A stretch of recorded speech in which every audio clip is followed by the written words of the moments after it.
And welcome, Hoosier fans, to another victorious episode of the Assembly Call. As tonight, your Indiana Hoosiers defeat Bellarmine 73-49 in their second exhibition game of the season, their final tune-up before opening the season next Friday against Kansas. And I think this was everything that you wanted to see in a tune-up for Indiana. No, the shooting wasn't great. And the outside shooting as a team wasn't even good, but that's really the only blight on what was a really, really solid performance by Indiana, especially on the defensive end. And we will break it all down for you tonight on this episode of the Assembly Call. I'm your host, Jared Morris. I will be joined by Ryan Phillips and Will DeWitt. Andy has the night off tonight, but he will be back for next week's game against Kansas. And let's begin tonight's show, as we always do, with our Hoosier Proud banner moment. And for me, the Hoosier Proud banner moment came early in the second half when OG Anunoby scored his 22nd point, and it was 22-21 OG against Bellarmine. OG was outscoring Bellarmine all by himself. And I tell you, we saw from OG tonight everything on display, the full arsenal of the new and improved weaponized OG Anunoby. He was just out of this world tonight, making three-pointers, driving to the basket, playing good defense, getting offensive rebounds. And what he showed tonight that I thought was so impressive was a mentality to dominate. Obviously, OG, taller than most of the players out there for Bellarmine, clearly more athletic than the players out there for Bellarmine. And it would be easy for a guy of his hype and his kind of stature coming into the season and his athletic ability to coast in a game like this. But he didn't. He was out there and looked to me on every possession like he wanted to dominate. And that's kind of the mentality that we've been seeing from him in the snippets of scrimmages that we've seen, even in that first game against Hope College. But what's also come with it have been turnovers. And we saw in the Hope College game, he had 5 turnovers, which really cuts down on his efficiency. Well, tonight, for the game, OG only had 1 turnover, didn't have any turnovers in the first half. And for the game, finishes with 25 points on 10 of 11 shooting. At one point, he was 9 for 9 in a performance that would make Will Sheehy proud. Obviously, remember what Sheehy did against Purdue. That's basically what OG was doing tonight. But 25 points, 6 boards, 4 of them offensive, 2 assists, had a block, 2 steals, only the 1 turnover. This is the OG Anunoby that is ready to be a go-to primetime player. We talked on our radio show earlier this week. Is OG a guy who's ready to be a primetime go-to player? And all of us were a little bit hesitant to say yes. But if he plays like he did tonight, and again, the competition is going to get better. It's not always going to be Bellarmine on the other side, although Bellarmine is no slouch. But OG will face up against guys who are as athletic as him. But what was so great to see tonight were the skills, which we've seen in all the snippets of IU basketball that we've seen so far this offseason, the mentality, but the efficiency and the ability to protect the ball, not turn it over. This was a spectacular performance by OG Anunoby and about as auspicious a beginning to a season as you could have. And he looks like a guy who's ready to go out in Hawaii against Kansas on Friday night and make a statement that he's one of the best players in college basketball. And if he plays like that, Indiana can be one of the best teams in college basketball. So when it comes to the banner moment, I don't think there's anything that was more impressive on an individual basis than what we saw OG Anunoby do tonight. And of course, tonight's banner moment is brought to you, as it always is this season on the Assembly Call, by our friends at Hoosier Proud, an Indiana-based brand by Hoosiers for Hoosiers. If you consider yourself a Hoosier and not just an IU Hoosier, but someone who is proud to have roots in the great state of Indiana, then you need to check out HoosierProud.com. Connor and his team at Hoosier Proud offer a line of T-shirts and accessories that are unmatched for anyone who wants a unique, stylish way to display their own pride in being a Hoosier. In fact, we like their product so much that we even moved production of our Assembly Call logo T-shirts to Hoosier Proud because they produce high-quality work, care about their customers, and take pride in their Indiana roots like we do. Check them out at HoosierProud.com and use the promo code ASSEMBLY, ASSEMBLY, to receive a 15% discount on your entire order. That's promo code ASSEMBLY, ASSEMBLY, to receive 15% off at HoosierProud.com. All righty, well, let's move the ball, get some opening thoughts from the rest of our team. We will start with Ryan. Your rant, sponsored by thebiglead.com. I thought the biggest thing about this game for me was the defense. I thought the defense was super active. I thought they were causing turnovers. Everybody was involved, seeming to sort of have that singular goal of stopping the other team, as opposed to just everybody engaged on their man. I thought that everybody had active hands, active feet. I mean, they really, I mean, they held a good Bellarmine team to 49 points in an exhibition game, which is very impressive. But instead of just the usual suspects like OG Anunoby and Juwan Morgan, you had everybody involved. Josh Newkirk looked fantastic defensively. James Blackman Jr. also was very good, standing out as some guys that we don't normally talk about defensively. And then I thought Thomas Bryant, Durant Davis, Freddie McSwain, when he was in there, I thought they all sort of showed at different times that they could play and that they could stop a team, not just a player, but a team defensively. And I thought that everybody helped out and played very well. And I thought that showed in the final score. I think that Bellarmine really was never comfortable offensively. And it started for Indiana from the get-go, really. And holding a team like that to 22% from three, 35% from the field is impressive in an exhibition game where that team had nothing to lose. So on top of that, I thought, we'll get into this, but I thought the offense at times looked very out of sorts, and just kind of wild and sort of having fun with it instead of really focusing on getting better. So a couple positives, couple negatives. Again, as we said after the first one against Hope College, this was an exhibition game and it played out like an exhibition game, but I thought the defense was really encouraging. Yeah, and an interesting number, in both this year's game and last year's game against Bellarmine, Indiana scored 73 points. And obviously we know that last year's Indiana team turned out to be pretty darn good from an offensive standpoint. The difference is Indiana gave up 62 last year. This year, only 49 with that offensive efficiency of just 0.73 points per possession for Bellarmine. So really good job defensively. Will, let's go over to you, get your stat of the night. Hopefully I didn't just steal it. And Will's stat of the night brought to us by the Bears brothers.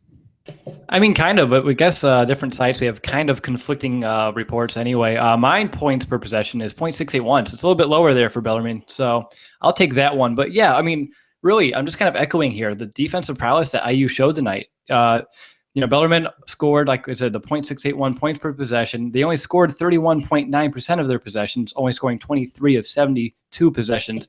And on top of that, IU forced Bellarmine into turnovers 27.8% of the time. I mean, all those stats put together just prove how well Indiana was playing on defense. And then another fun stat, just to end this real quick, is going to be Bellarmine led for a grand total of 0.00 seconds tonight, which is always good to see. Yeah, it is. And I tell you, that's the other big number for me is, and Andy talked about this in the postgame show against Hope College. Indiana won all of the between TV timeout segments against Hope College, except for the 2 to start the game. And of course, we know that, Tom Crean played around with his starting lineup, having Juwan Morgan and Zach McRoberts start both the first and second half against Hope. And Indiana really seemed to struggle. Tonight, Josh Newkirk and Robert Johnson got the start in both halves, and Indiana came out ready to play and ready to dominate. Both halves. They won the first half, the first 4 minutes, 7-2, and then in the second half, won it 9-0 on just a great run to start there. So that was really nice to see. That was one of my keys coming in tonight, was how would Indiana start both halves? And tonight they did a much, much better job. We're going to talk a lot about defense, Ryan, and I want to make a claim, and I want you to tell me if I'm kind of making a crazy claim, but from when you have OG, a bulldog like Robert Johnson, a guy like Newkirk, even a guy like Durant Davis, who is really proving himself to be an instinctive and active defender, even early as a freshman, I think this team is setting up to be a team that will play the passing lanes and get steals and breakouts, but play the passing lanes more aggressively than any team that Tom Crean has had, which is really going to help have defense lead to offense. Do you get that same sense from this team that that's going to be a real driver for their success on defense? Well, Jared, I just want to check in with you real quick. Did you just say that you think Durant Davis might be better than his overall ranking in recruiting? And do you know anybody who predicted that coming into the season? I'm just curious. Somebody said something about that on the show. Maybe Andy? No, I think one thing about Indiana, and you might be, I think you're right. I think that this is going to be a very good. The one thing about Indiana, they're very athletic, which we're used to with Hoosier teams, on and off. Pretty much every year they're at least pretty darn athletic. It's whether or not it's well-directed athleticism, I think is a good way to put it. But this team is so long. I mean, they all seem to have long arms, big hands, very active feet, and just a lot of length, and so that's really hard to face when you're an offensive player, especially. I mean, look, for a Bellarmine team. Bellarmine's never faced a team with this much length before. I guarantee it. So yeah, you're right. Guys like Deron Davis, Freddie McSwain, Josh Newkirk, they're going to add an element to this team that maybe we didn't have as much of last year. Remember last year, we had a relatively small point guard who, God, he tried really hard, but he had a tough time at times. I think he was our best defensive player, but at times he had difficulty matching up with some taller point guards. And I don't think that's going to be a problem this year. And I think that point guards are going to be harassed from the time they get the ball to the time they bring it up court. And I think that's a big difference and a big change. And maybe something we didn't expect coming into this year, because we had Yogi Ferrell was a good defensive point guard. But it's a new look. It's a different look, having that much size to go up there. So, you look at Robert Johnson, Devontae Davis, guys like that, who are about 6'3", 6'4", but they're long and they're bulldogs, as you said. I mean, they just go after it constantly. And that's different. And that's a tougher thing to face, especially when you have to worry about that. Then length on the back end, like Indiana hasn't had in a while, with Thomas Bryant, Juwan Morgan, Deron Davis, all those guys. That's something Indiana hasn't had for a while, and maybe throughout the entire length of Tom Crean's tenure, is effective length and depth with effective length. And so it does change things defensively, and I think you're right. And I think that it's better at both the guard and the post positions. It's just a matter of getting them together and getting them to play like a team, as opposed to guys just focused on individual stuff. And what we saw tonight, it looked like guys playing team defense. Yeah. We're going to talk about James Blackman Jr. here in a second. Bit of a mixed bag for him tonight. 0 of 7 from downtown. Signs of concern for James Blackman Jr. or actually signs of progress? We're going to talk about that here in just 1 second. But first, I want to take a quick moment, tell you about our other sponsor, SeatGeek, who we're so happy to have back with us this year on the Assembly Call. Buying tickets online for sports and concerts has been a confusing process for a long time. It's always been hard to find the best deal for that game or show you want to go to, and none of those older ticket sites seem to want to change that. But SeatGeek is different. They've come along and they've created an amazing app and website that really does make it easier than ever for fans to buy and sell tickets, which is why SeatGeek is always the first place I go to look for tickets to a game or concert, because everything about SeatGeek is designed to make life easier for sports and music fans. And SeatGeek wants to help you get the most bang for your buck. That's why every ticket on SeatGeek is given a grade based on value. You'll immediately see any underpriced seats and be able to find the best deals that fit your budget. It's a really, really cool feature of their app and website. And best of all, our listeners get a $20 rebate off their first SeatGeek purchase. So to get your $20 rebate on tickets, download the SeatGeek app or go to SeatGeek.com, go to the settings tab and click add a promo code, enter the promo code ASSEMBLY, ASSEMBLY. SeatGeek will send you $20 after you've made your first ticket purchase. Again, download the SeatGeek app and enter the promo code ASSEMBLY, ASSEMBLY today.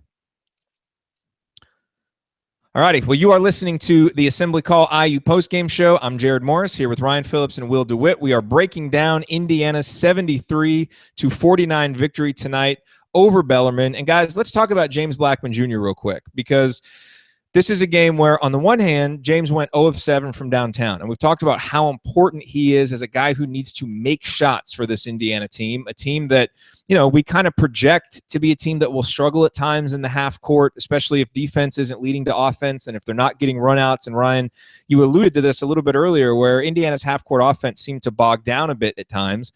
And James is going to be that guy that late in shot clocks is going to need to make shots. Tonight, 0 of 7 from downtown, 3 of 12. He was able to get himself involved there in the second half and get some buckets. So maybe a little bit of concern there for shooting, although it's James Blackman Jr., so I never really worry about his shooting. I just kind of look at it as he got all of his misses out of the way in this game and all of his misses out of the way for the Kansas game, and so he'll be ready to go. But what I was impressed with is he didn't let the poor shooting affect him on defense. He was engaged on defense, diving for loose balls, and I'd never got the sense that he was hunting shots, except for maybe in the second half when he was hunting ways to get involved better on offense and started driving and finding other ways to get involved. And so to me, you can look at that 0 for 7 and take it as a sign of concern. I actually take this as a sign of progress and maturity from James, that he shot that poorly from downtown, but it didn't affect the other parts of his games as maybe sometimes it has in the past. Ryan, what did you see from James tonight? I think that freshman James Blackman would have turned that 0 of 7 into 0 of 14. I think that this is a much more mature guy we're dealing with. And you're right. He was active defensively. He didn't let his lack of shooting and the lack of points affect the rest of his game. I thought he was looking for his teammates. I thought he was connected to the rest of the team, as Tom Crean always uses that word. Are we connected? And I thought he was looking for the shots he took. Most of them were open. It wasn't like he was really forcing anything. And a few of them were really close rim outs and things like that. And, usually that means a guy's not holding his finish. He might be rushing a little, little tiny details that can be repaired. This isn't, a huge disaster for him. And we saw this a couple times with Nick Zeisloff last year on his 3-point shot. He'd go a game where he'd miss a bunch, and then he'd come back the next week and be fine. Shooters go through hot and cold streaks. The key is, what else do they add? With Nick Zeisloff, until the end of last year, he didn't really add a whole lot else other than being able to knock down shots. He became a much better defender as the year went on. Now we're seeing with James Blackman that he's active, he's out there, he's moving the ball on offense. When he doesn't have a wide open shot, he's moving the ball, he's looking for his teammates. He had a couple assists tonight, something we don't usually associate with JBJ, but so I thought it was a very good night for James Blackman despite the misses, and maybe it's even a better night because of the misses and how involved he was. Now, obviously, regular season, you want him hitting 40% of his 3-point shots every night. I mean, you're going to have to rely on that. But it was a positive to see that he didn't just fall apart because his threes weren't going in, and you didn't feel like he wasn't involved at all, and he was taking himself out of the game by missing those shots. Will, what did you see from James tonight? I mean, guys, we also have to take this kind of with a grain of salt just because he's missed so much time. I mean, granted, he played well last week against Hope College, but he's still coming back off a lot of time missed. It's just going to take him a while to get used to, competition level. And obviously Bellarmine, I mean, they as well have, a higher competition level compared to Hope College, especially on defense. So I can see that being, not like Jared, like you said, it's not a bad thing. But again, hopefully for Kansas, he got all those misses out of the way. And then even on defense, you guys kind of hit on all the points, very active. I mean, it took a couple of years under Crean, but I think he's kind of got the memo, to play defense and how, Jared, how you like to say, defense creates offense. And I think he's starting to get that. I mean, he showed that today. He had the 1 steal, 4 defensive rebounds. And I think he really proved today that he can be a difference maker on defense, something that we couldn't say a couple seasons back.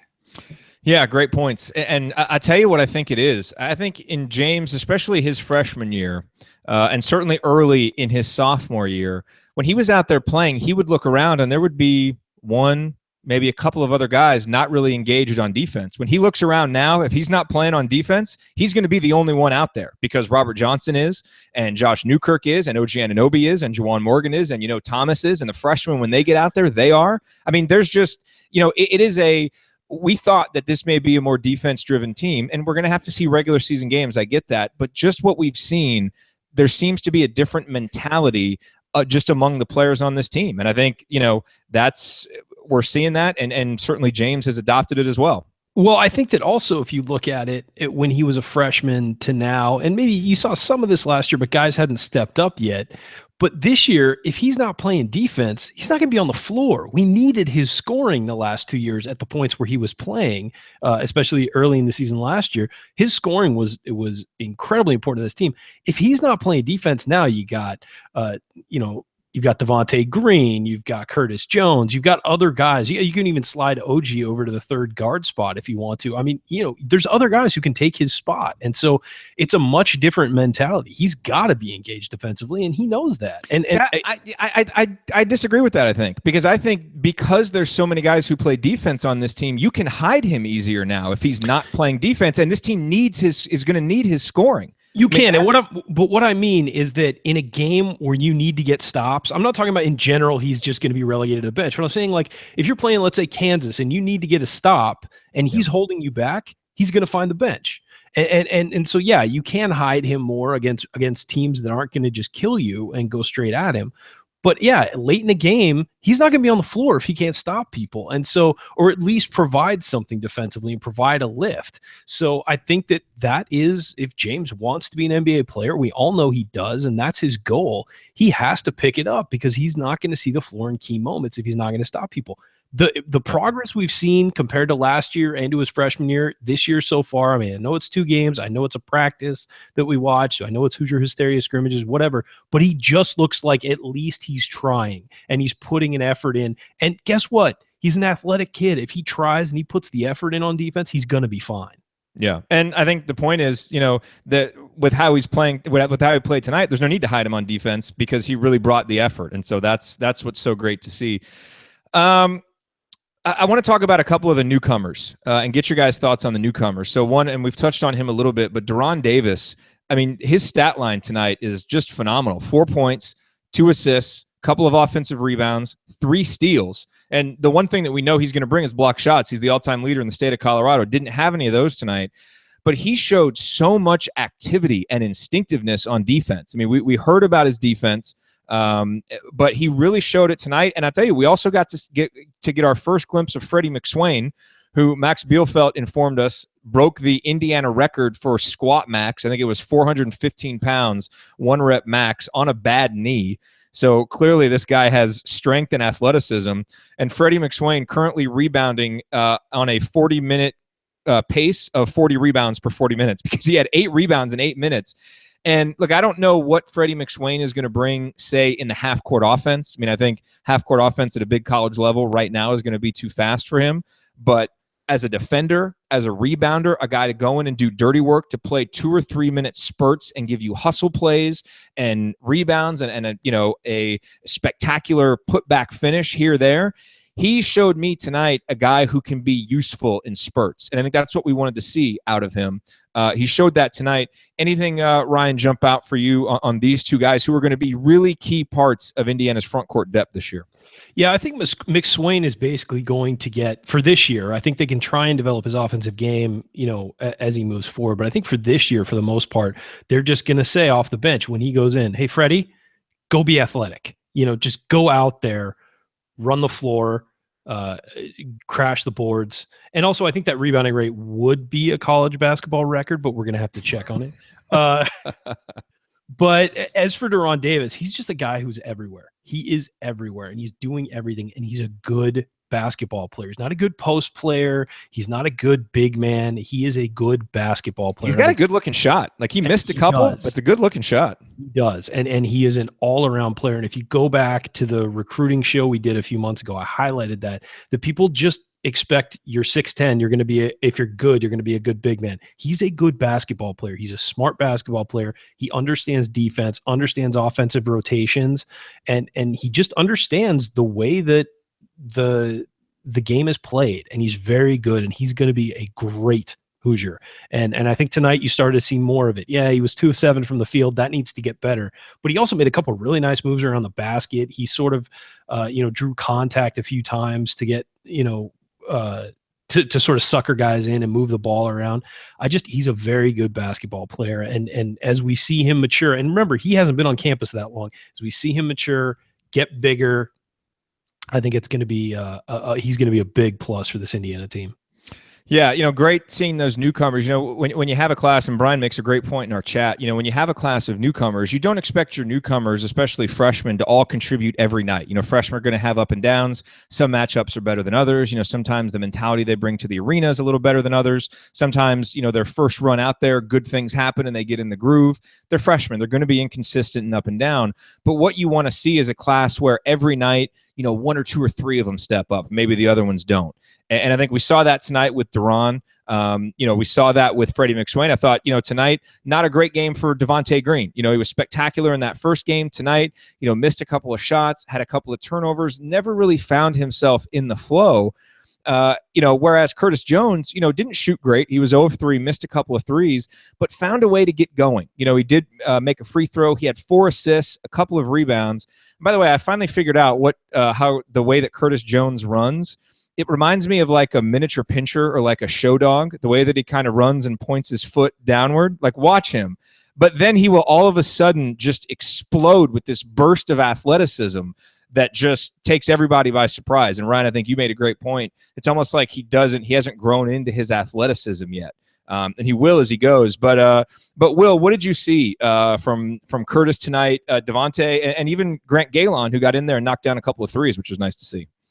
Yeah, I know. Galen at the end, those couple threes is really nice to see, considering that air ball, those first game jitters, which, definitely happens to all freshmen, as Max Bielfeldt said during the game. But yeah, I thought he played well. Curtis Jones, there's a really good stretch that I like from him. He had 3 assists in 3 plays. The first one, he was running down the baseline. He kicked it out to Rojo, who drained the 3. The next play, he had another good find with a running OG who ended up with the dunk.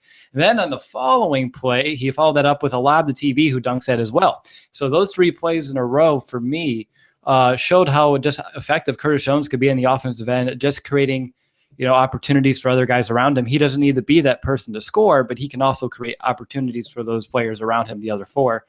And then, also looking at Green, I mean, he didn't have the stats like he did in the last game, but he's just so smart. At one instance in the first half, I noted he got the ball in the baseline. He got a move to get inside with some good position, but he saw that 2 guys kind of came towards him. So he kind of took a second break, and then he found an open TB for a dunk. So that's just great awareness. He's not always looking to take the shot. And another instance, he's very calm. He had the ball stripped, but he didn't panic, and he stuck with it, which allowed him to keep possession, allowed the offense to reset. We didn't end up with points on possession, but, at least he gave the team another chance to do so. And then on defense, he's also, like the majority of this team, just playing lights out defense, high effort, high energy, getting into passing lanes, active hands, all the good stuff. And he's just very good at the ball. I don't know. I'm falling in love with Green more and more. Very nice. Very nice. I like it, Will. Ryan, real quick, Grant Galon, how impressive is it to see a freshman who airballed his first 3-pointer come out tonight and drain 2 back-to-back? I think I must be the only person that wasn't shocked that he airballed his first one. It's just, folks, it was his first game in Assembly Hall where the bullets were real and the lights were on and the fans were in the stands. It's okay to airball one. He rushed it, forced it, whatever. Then we saw the real guy tonight, and it was great. It was good to see for him, sort of wipe those bad memories off. But there were 2 really nice shots in rhythm, and the first one, as Will just informed me in our chat, was from really deep, and I couldn't remember if that was the first or the second one. I got them confused, but yeah, it was the first one. The other one was from the corner. Yeah, and the kid he can shoot. He's going to be a great shooter. I don't know how much we'll see him this year, but that's one thing he can do, and he's going to be good at it.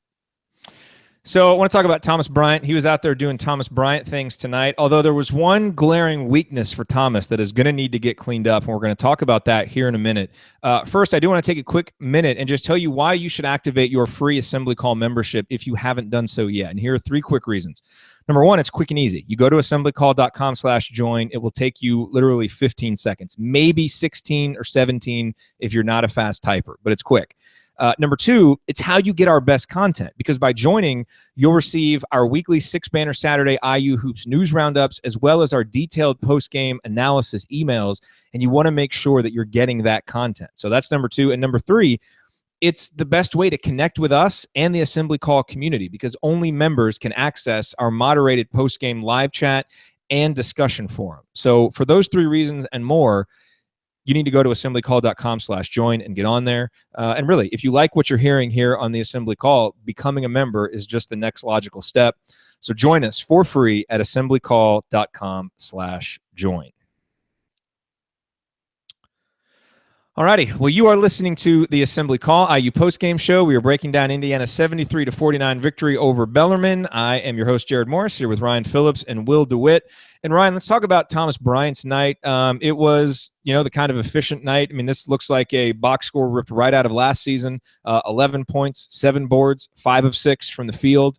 An efficient night, kind of would disappear for times on offense. Indiana wasn't able to get him the ball, but then, you saw Devontae Green and Robert Johnson are 2 guys who come to mind that had great interior passes, drove into the lane, were patient, and allowed time for Thomas to open up. He did and got dunks. But the 4 turnovers is a glaring mistake. And I think he was, had the ball too low a couple of times. I thought Bellarmine had a couple of smart doubles on him and came around the back end and were able to get steals. And also, just a couple of really poor passes out of the post for Thomas as well. what did you see from him, and what does he need to do to get that cleaned up? Well, I think the key is facing it more. I mean, last year he didn't face a whole lot of double teams until later in the year, and he was typically pretty good at finding the right guy, but he also had a guy like Yogi Ferrell directing traffic when he would do it. So I think this year, one thing that I think is a positive, and we saw a lot tonight, is that the team is looking to get him the ball a lot more actively this year. And we've seen it in both the first two games. Just give it to him, let him work. What he has to do is focus on finding where the double team's coming from, securing the ball, not dribbling it, doing things like when the double team comes, you don't dribble out of it. You hold the ball, strong, either make them foul you or find the open guy. Those are your options. Do not sit there and, dribble it or try and do anything cute with it. And the other thing, he cannot throw passes without looking. He did that a few times tonight where he just sort of assumed the guy would be open and kind of threw it in that direction. The thing about a double team is when the double comes, if a team's doing it right, they'll shift over. And so the guy you think is going to be open, they'll have a guy sort of sitting right there. And I think that happened to Thomas a few times tonight. He just needs to get better at realizing where the double team's coming from and how to beat it. It's an innate thing. It's sort of a sense that big men either have or don't. And I think he has it. I saw him do it some last year, but I think that he just needs to get smarter and quicker about making his decisions and finding that right angle to throw the pass to. Tonight was not his best night at that. He made a couple good passes, but for the most part, he was a little confused when they were doubling him. And he's going to see that a lot this year. Ryan, I have a quick buy or sell for you. We have a comment in our chat from Hoosier Twan. It says, Luke Jimenez is almost as cute as Ryan Phillips. Are you buying or selling? Oh, it's totally selling. Are you kidding me? This doesn't just happen. This gets put together, people. If you're listening on the podcast, Ryan is motioning toward his face, which he believes is beautiful. I clearly everybody. Hey, let's talk about Indiana's offense a little bit, Ryan, because we mentioned that there were times when the offense seemed to stagnate. And again, look, as I talked about on the halftime report, and by the way, we're doing our halftime reports this year on Facebook Live. So if you haven't liked us on Facebook yet, you can go to facebook.com/assembly call, find us on there, like us, join us for the halftime report. I mentioned on the halftime report that this is really going to be a team when it's at its best, it's going to be defense leading to offense. Guys overplaying passing lanes, being aggressive, getting a long rebound and really pushing it quickly. We can see that that's a priority. That's when this Indiana team is at its best. And we saw at times in the half court, the offense bogged down a little bit. And I thought a lot of the threes Indiana took tonight were good ones. There were a few times where they kind of settled for threes and got out of really probing the defense and really trying to drive with purpose. And that got them a little bogged down. And plus there were some kind of crazy lineups out there. And so I don't want to overreact to it too much. But just generally, what did you see from the offense? And what are maybe one or two things that you'd like to see different or that need to be different for Friday night against Kansas? Well, I think that just forcing shots. I think they forced a few shots tonight, and by a few, I mean a lot. I think that, yeah, they just, again, with the lowered intensity of an exhibition game, you kind of get into that pattern. I think most of Indiana's points came off of breakouts, and even if it was through the offense, it was off of a situation where they got out and ran a little bit, kicked it around, and wound up having a basket. The half court offense, at times, just, you're right, it did bog down. And I think guys were sort of, if we didn't get a shot in the first 10 seconds of the shot clock or 15 seconds, they kind of felt like, oh, well, I should just put something up here. And that's the wrong way to do things. And it's the reason why Bellarmine had 32 rebounds tonight, was because a lot of the shots were just, bad decisions. So I think that they just have to settle in and not force shots. I think that's the key thing. They got some good looks that they missed as well, but I think that the key is, don't take one dribble in from the 3-point line and pull up and take a shot. There's no point to doing that. If you don't have a shot, move the ball.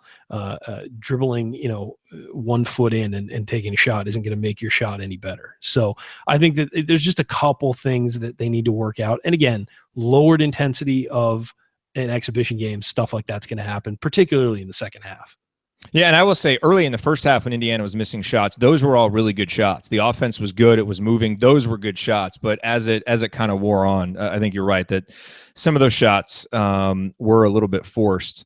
Will, you've got some numbers for us, some interesting numbers, some ones that we kind of tracked from the Hope College game that we wanted to see how they, if they would get better or worse tonight. What do you have for us? Yeah, we have a few that got better for sure. For IU, the turnover percentage dropped. It's now It's now at 18.3%, which, knowing the history of the Hoosiers over the past couple of seasons, 18.3 is totally acceptable and a number that I can live with. It's so much better than like the 26, 27% that we. That was the number for tonight. 18.3 for tonight. Yeah. Okay. And then a couple numbers as well. The assist rate was really good. It was about 66%, 19 assists on the 29 made field goals, which again is good. It proves just how much the ball movement really was and how much they're just finding the open guy instead of just taking contested shots. And then another one as well is also the defensive rebounds. IU tonight had what number was that? There we go. 28 defensive rebounds, which is not bad at all considering the fact that they only allowed Bellarmine to have 9 offensive boards. And off of those 9 offensive boards, another fun stat is they only allowed 4 second chance points, which is showing really good recovery, not, letting up on a play, even though the extended time on the defensive end of the floor. Yeah, and that defensive rebounding rate was 75.7, which is a really good number. And it wasn't very good against Hope, but as we mentioned, Tom Crean even said before the game, we haven't even worked on defensive rebounding fundamentals yet. So he was kind of suggesting they wouldn't rebound very well against Hope. They didn't. Rebounded much, much better tonight. A couple other just random thoughts that I had watching this game. Number one, Bellarmine came into this game with a guy named Rusty Troutman, who is one of the best players in Division II, a guy who can score points. As Tom Crean said, he could play for anybody. And Indiana, over the last few years, not as much toward the end of last year, but certainly the previous couple of years, really seemed to give up big nights to opponents' best players. Never seemed to really be able to lock that guy up. Troutman tonight, only 10 points. He was 4 of 10. He made 2 threes, and I'm telling you, both of those threes, he's going to miss 90. Well, he's a really good shooter, but most guys are going to miss it 95% of the time because there were guys in his face. You just have to tip your cap to a guy who can make those shots. But it was great to see Indiana put the clamps down on an opposing team's best scorer, and they really harassed him, made it a tough night for him, which is great to see. And then, Brian in our chat made a good point to me on Twitter earlier tonight, and I wanted to get your thoughts on this. We've seen Indiana a lot in the past drive the baseline, and make a lot of passes on the baseline, a lot of times to guys over in the corner getting ready for a three-pointer. And as Brian said, and as I've noticed, Indiana continuing to use the baseline to drive, but passing it more diagonally, which seems smarter since a lot of teams rotate more toward the baseline and the openings seem to be there more when you pass it diagonally. Are you noticing that, and how big of a, do you think that's some kind of adjustment, or, just kind of happenstance that we've seen that through the first couple games? I think it might be that teams have realized that we do the drive the baseline kick to the corner, and so they overhelp towards the corner, leaving that wing position open, that diagonal wing position open. While if you're confident in making that pass, it can be a very effective way to move the ball when you get bogged down driving towards the hoop, sort of underneath the baseline. It can be a really tough pass to make if the defense is rotated properly. If not, it's a wide open guy almost all the time. So it'll be interesting to see if that continues during the season, if Big Ten competition, if teams rotate more properly and don't pack into the paint and don't leave that angle open. What do guys do if they drive the baseline and the corner's taken away and that wing position is taken away? Do we just stop seeing them drive the baseline?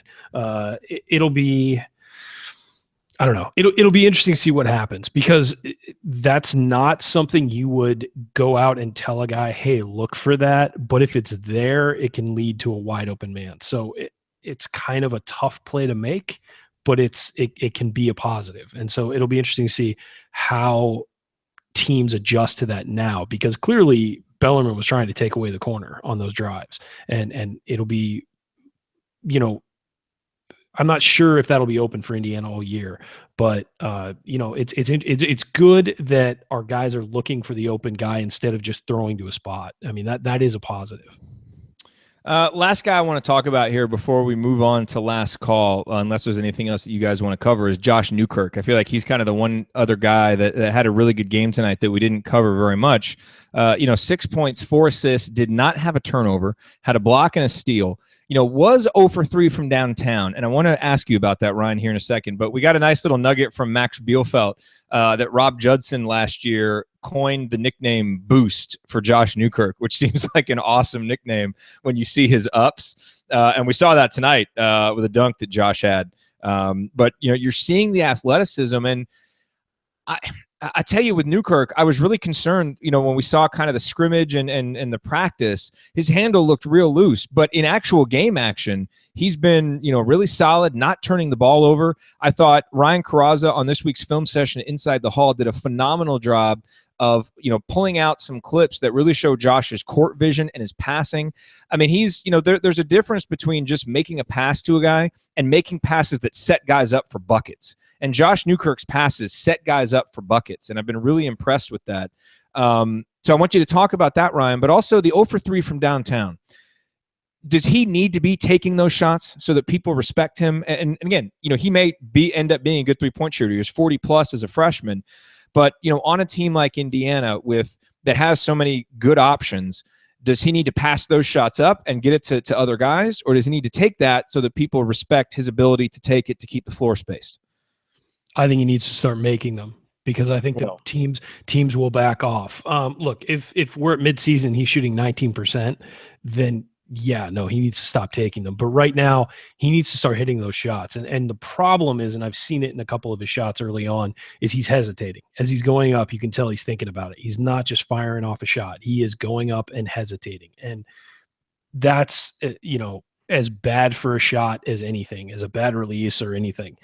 He's just thinking about it too much. So, but I think you're right. He's definitely a guy who can move the ball to the right people. I think I have been impressed with his ball handling as well. I think it's improved from since we've been watching it.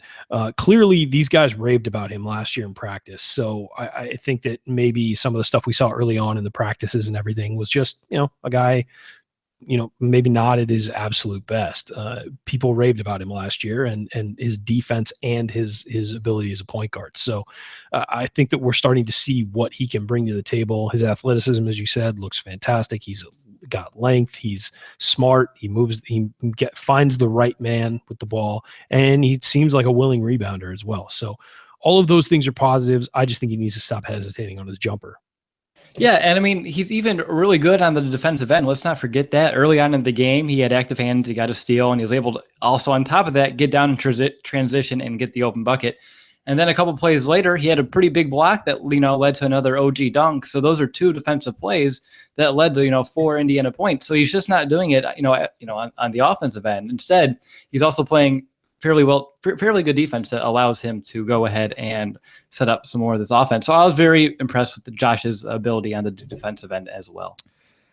Something else that I really thought tonight is this really looked like a team that was in tune with its coach. And I think that's really important early in a season, when sometimes that isn't always the case. But when you think about the things that Tom Crean has been talking about, that he's been keying on, getting better at turnovers, communicating on defense, all of those things. Indiana did all of those things tonight. And I think that is a great sign heading into the game on Friday night against Kansas, that, this really seems to be a team that, the coach is saying something, the team is going out and doing it. And that is great to see.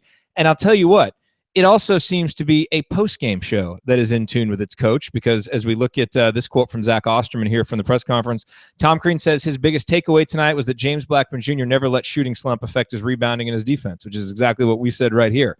And another really important point that Crean made, let me find it here, is he basically said he hopes the team, this is again from Zach, hopes the team learned the value of how defense kept IU comfortably ahead even when the offense struggled. And that is such a great point, because Indiana for the last few years has been a team that can get out to leads and maintain the leads if the offense is clicking. But if the offense isn't clicking at an elite rate, they would always kind of let teams back in until the defense got better last year. But tonight, even with the offense struggling, Bellarmine could never breathe. I remember in the first half, they didn't have a good look from 3 until the 19-minute mark. I mean, there was a guy always in somebody's face, always making it a tough shot, and that was so great to see. Anything else you guys want to cover here before we move on to last call? Are we good? Okay, so we're going to get to last call here in just a second. Before we do, one more quick reminder that a great way to support the Assembly Call is by ordering your official Assembly Call t-shirt from HoosierProud.com. Go to HoosierProud.com and check out their selection of unique, stylish apparel that anyone with Indiana roots will love. And in addition, if you love our show, and it is a good way to support our show too, because we actually get a portion of the proceeds when you buy our logo t-shirt. I think you'll really like them. They did a really good job with them. But don't forget to use the promo code Assembly, again, ASSEMBLY, for 15% off your entire order, not just on the Assembly call shirts, but your entire order at Hoosier Proud. Go there, do that. Again, the URL is HoosierProud.com. All righty. Well, you are listening to the Assembly Call IU postgame show. I am Jared Morris here with Ryan Phillips and Will DeWitt. We have been breaking down Indiana's impressive 73-49 dismantling of Bellarmine tonight in the second of Indiana's 2 exhibition games, with the big game against Kansas on Friday night coming up. I think it's safe to say this was about as good of a performance as you could have asked for, save for the shooting. You know, might have been nice to see Indiana make a few more threes outside of OG, who did make 3. But I'm just going to take this as a good shooting team had a bad night, and the law of averages will now be in our favor heading into the Kansas game. But fellas, let's go to last call, and Will, we will go to you first. Nice. Well, going back to, the beginning to the banner moment, I mean, I think, like you said, we saw everything that we were hoping to see out of OG tonight, and I'm excited to see how that continues moving forward, especially with, the great competition that we're going to have next Friday night versus Kansas. We'll see if he can keep that up. Obviously, he might not be able to keep up that shooting pace because that's almost impossible, but hopefully we can see him keeping up those kind of numbers. And, really, I'm just excited to see what this Indiana team can do come Friday. And looking at the defensive pressure, throughout the majority of this game, I am excited to see what they can do with that. They play lights out around the perimeter and also down low. They're forcing turnovers early and often, and they need to kind of have that kind of defensive mindset come Kansas, because obviously we need to play some defense in order to help out with that. And then on offense as well, I'm just excited to see who the starting 5 is. But at the same time, I don't think it matters because, like Tom Crean said, we're a positionless team. It's going to kind of change it up. And one thing I noticed tonight, which is pretty nice, is that we now have the option to play small or play big, which at times, can definitely be a factor both ways. So I'm excited to see how that all plays out next week. I would be absolutely shocked if it is not Robert and Josh Newkirk in the starting lineup, considering how they played today to start both halves. Ryan, last call. As somebody who had to sit in Maui and watch Indiana just completely play awfully last year, I'm really looking forward to them maybe exercising some Hawaii demons on Friday night. But, let's just go get it. This is going to be fun. Kansas, I mean, it's really a nothing to lose game because it's so early in the season, and Kansas is such a good team. So I think it's going to be fun just to watch these guys go out there, roll the ball on the floor, and go get it. Whether win or lose, let's judge them on how they play. And I think that this is the start of what could be a really fun preseason run that we don't often get to see with Indiana, playing some really good teams. And it'd be great. Come out and get a win early in the season. I agree. And look, I think this is a really important game for Indiana. I think it's a great opportunity for Indiana because in a certain respect, it really is a no-lose situation. Because if Indiana does go up and lose to Kansas, as long as they don't get their doors blown off, no one's really going to look down on it because Kansas is a really good team. And that a loss like that certainly doesn't hurt you come March. But I will say that I think Indiana needs to take this opportunity seriously. And I certainly think that the team will, but I also think, fans need to look at this realistically, that with the non-conference schedule Indiana has, there just aren't that many opportunities for wins that are going to look good on the resume. I mean, you've got North Carolina, Louisville, and Butler. So all of those games are obviously, games that could be good ones for the resume, but that's really it outside of that. And the sheer volume of cupcakes on the roster can really drag Indiana's strength of schedule down if there aren't some big wins to balance that out on the resume. And so I think Indiana is going to have to go up and knock off, 1, 2, 3 of these teams that they're playing in the non-conference. I think this game against Kansas is a good opportunity to do that. It's a terrific Kansas team. It's a team that's, facing some question marks just like Indiana is, just like even the really good teams are here early in the season. And so I think Indiana answered some of those questions tonight as much as you can against a really good Division II team, obviously, in Bellarmine, but not an elite team, overall by any means. But again, you see the growth from one year to the next with how Indiana, played them a little bit closer last year, absolutely dominated tonight and dominated on the defensive end. And I think what we saw tonight more than anything else is maybe a little bit of a different character starting to emerge here for this Indiana basketball program. This is a program that has been so offensively driven for the last few years, and we've thought that this may be a team that's more defensive driven, and if tonight is any indication, that's going to be the case. But it's not, coming to the detriment. It's not like we lost so much, offensive personnel and we just don't have guys who can score anymore. OG and Thomas and James, and so up and down the roster, there are scorers, but there are scorers who can defend. And that's what really, I think, if you're an Indiana fan, should have you feeling really good heading into this season and heading into that game Friday night, is this could really be a team that plays well on both ends of the court. And that's what you need to do to win a Big Ten title and to make a run in March. And I think, we're going to see. It's going to be a long season. It's going to be a roller coaster. There's going to be ups and downs. But I know I'm feeling good heading into that game on Friday night against Kansas, and I think all IU fans should be feeling good as well. All righty. Well, we appreciate you being here with us on this episode of the Assembly Call IU postgame show. It's a late start on Friday night. The Indiana-Kansas game tips at 9 o'clock Eastern, 8 o'clock Central Time. But, of course, no matter how late it ends, even if there's 6 overtimes, we will be here on the Assembly Call IU postgame show as soon as the game is over, breaking it all down for you. Hopefully, it is a victorious episode of the Assembly Call, because there would be no better way to kick off a season of high expectations than with a big win over Kansas. We will talk to you all on Friday night. Till then, take care.